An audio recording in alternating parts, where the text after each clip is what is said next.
Welcome to food care channel. আজকে আমরা একটি পিৎজা তৈরি করতে যাচ্ছিলাম।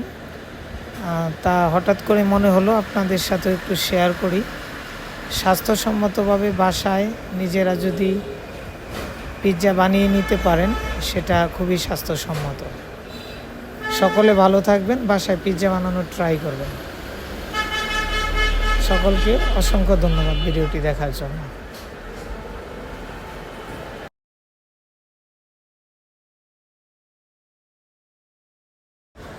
Welcome to food care channel. আজকে আমরা একটি পিৎজা তৈরি করতে যাচ্ছিলাম। তা হঠাৎ করে মনে হলো আপনাদের সাথে একটু শেয়ার করি।